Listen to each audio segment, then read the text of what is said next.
안녕하세요. 이번 통일 계기 교육을 맡게 된 2학년 1반 14번 안세진입니다. 우선 목차를 설명해 드리겠습니다. 통일 계기 교육을 신청한 계기, 북한의 경제 상황, 북한의 의료 수준, 통일 필요성, 통일 반대파의 주장, 그리고 마지막으로 통일 계기 교육을 하면서 느꼈던 점을 말씀해 드리겠습니다. 우선 저의 통일 계기 교육을 신청한 계기를 말씀드리겠습니다. 꿈을 찾는 약대생이라는 책을 읽던 중 북한에서 결핵약을 구할 수 없어서 죽어가는 동생을 지켜만 보았다라는 간증을 들은 저자의 경험담을 들었습니다. 우리나라에서는 결핵이 걸리면 약을 먹고 치료가 가능한데 북한에서는 그런 치료가 어렵다는 것을 알고 나니 통일 필요성을 느껴서 통일 교육을 신청하게 되었습니다. 네, 제가 통일 계기 교육을 신청한 계기는요. 평소에 경제에 대한 흥미가 많은 편인데 이번 계기 교육에 통일 교육이 있다는 소식을 듣고 북한의 경제에 대해 평소 궁금했던 점과 통일을 했을 시에 얻을 수 있는 이점에는 무엇이 있을지를 알아보고 싶었기 때문입니다. 또한 단순히 한 민족이기 때문이라서가 아니라 통일했을 때 얻는 실질적인 이점을 통해 통일의 필요성을 설명하고 싶었기 때문에 이번 계기 교육을 신청하게 되었습니다. 다음으로는 남북한의 경제 지표에 대해서 설명드리겠습니다. 지금 보시는 표는 남북한 명목 GNI라고 남북한의 국민 총소득에 대해서 보여지고 있는 표인데 보시면 2010년부터 2019년까지 약 10년 동안 남북한의 경제 지표는 국민 총소득은 2010년에서 44.1배 그리고 2019년 54.4배로 꾸준히 증가하고 있는 것을 알 수 있습니다. 또한 남북한 경제 성장률을 보시면 지금 비슷해 보이지만 여기가 0점을 기준으로 북한은 경제 성장률이 마이너스대로 가는 경우가 있는 것을 보면 경제 성장이 꾸준히 이루어지지 않고 있다는 것을 증명할 수 있습니다. 지금 보신 그래프는 북한의 GDP를 국민 총생산 GDP를 나타내고 있는데 이 표에서 보시면 이전까지 1989년까지 고점을 찍고 그 다음에 굉장히 하락폭을 그린 것을 볼 수 있습니다. 때문에 최근 북한의 경제 상황이 성장했다고 하더라도 1989년 그러니까 약 20에서 30년 전과 지금의 경제 상황이 다를 게 없다는 것으로 보여집니다. 그리고 북한의 경제 상황을 좀 더 자세히 설명드리면 북한은 과도한 국방비 지출로 인해서 경제 성장이 더딥니다.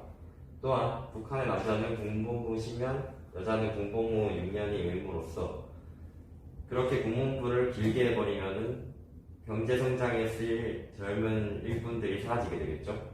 이러한 이유들로 북한의 경제 수준은 우리나라의 70년대 수준에 머물러 있다고 평가됩니다.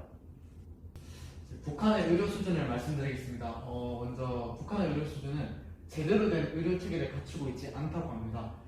그 예로는 전압이 약해서 엑스레이를 찍을 수 없다고 합니다. 그 다음 진료를 받으려면 약을 직접 다 사가서 진료를 해달라고 해야 합니다. 심지어 약국이라고 부르지도 않고 약국도 없고 이제 장마당이라고 부르는 곳에서 이제 약을 사합니다. 그리고 약들도 대부분 민간요법 약을 사용하고 있습니다. 그렇기 때문에 무상 의료를 하지만 질이 너무나도 떨어진다고 합니다. 한 북한 주민은 차라리 돈을 내서라도 더 좋은 의료 시스템을 받고 싶다고 말을 하기도 했습니다. 이제부터 통일의 필요성에 대해서 말씀드리겠습니다. 먼저 인구수와 영토가 증가하게 됩니다. 그렇게 되면 내수 시장은 풍부해지고 출산율 및 고령 문제도 해결될 전망입니다. 두 번째로 풍부한 지하 자원을 이용할 수 있습니다. 북한의 주요 광물 자원의 가치는 약 남한의 24배 정도라고 합니다. 지하 자원의 잠재 가치는 약 7천조 원이라고 합니다. 끝으로 히토리움 매장량은 전 세계 2위고 약 4,800만 톤을 가지고 있다고 합니다. 통일의 필요성 세 번째는 지리적으로 이점이 생깁니다. 육지와 해상 모두 이용하는 반도의 지리적 특성을 이용할 수 있습니다. 따라서 물류 중심 국가로 성장이 가능합니다. 해상 운반을 통하여 운반하는 모든 자원의 물가가 저렴해질 수 있습니다. 예를 들어서 차량 유지비, 교통비 등이 있습니다. 경제적 이점을 한번 보겠습니다. 국가가 안정해짐에 따라 주한미군도 철수하게 될 것입니다. 그렇게 되면 국방 비용이 절감되고 해외 자본의 투자 유치가 늘어날 것입니다. 또한 국방 비용이 43조 원인 반면에 환경 예산이 6.8조 원, 문화체육관광 예산은 6.5조 원입니다. 요즘 근래 핫한 이슈가 환경인데 환경에 6.8조 원밖에 투자를 안 한다는 것은 약간 좀 비효율적이라 생각이 드네요. 끝으로 통일 비용은 4,600조인 반면에 통일 후 경제적 이득은 무려 1경 4,400조라고 합니다. 자, 그러면 통일 반대파의 주장도 한번 들어보도록 하겠습니다. 먼저 통일 반대파가 주장하는 통일을 하면 안 되는 이유 첫 번째는 독일의 사례에 있습니다. 잘 살던 서독은 동독을 위해서 20년 동안 약 2,776조 원이라는 어마어마한 통일 비용을 부담해야 했습니다. 또한 아직까지도 매년 132조 원의 비용을 부담하고 있으며 이는 독일 1년 총예산의 10%, 국방비의 3배에 해당하는 아주 큰 예산이라고 할 수 있습니다. 통일연대세라고 들어보셨나요? 통일연대세는 숨 쉬는 것 빼고 모든 것에 다 세금이 붙었을 정도로 독일인들 사이에서 악명이 높았던 세금이라고 합니다. 현재 북한 주민은 남한 주민의 약 2분의 1이고 그 옛날 동독 주민은 서독 주민의 4분의 1이므로 저희의 북한 주민이 훨씬 높은 인구 비율을 보이고 또한 1인당 북한 주민의 소득 수준은 동독 주민의 소득 수준보다 훨씬 낮은 점을 감안하면 남북한의 통일 비용은 독일의 경우보다 훨씬 커질 가능성이 있기 때문에 통일을 하면 안 된다는 주장이 있습니다. 또한 두 국가의 체제가 너무 다르기 때문에 통일을 하면 안 된다는 주장도 있는데요. 북한의 체제는 알다시피 공산주의입니다. 공산주의는 사유재산을 인정하지 않고 우리나라의 자본주의는 사유재산을 인정합니다.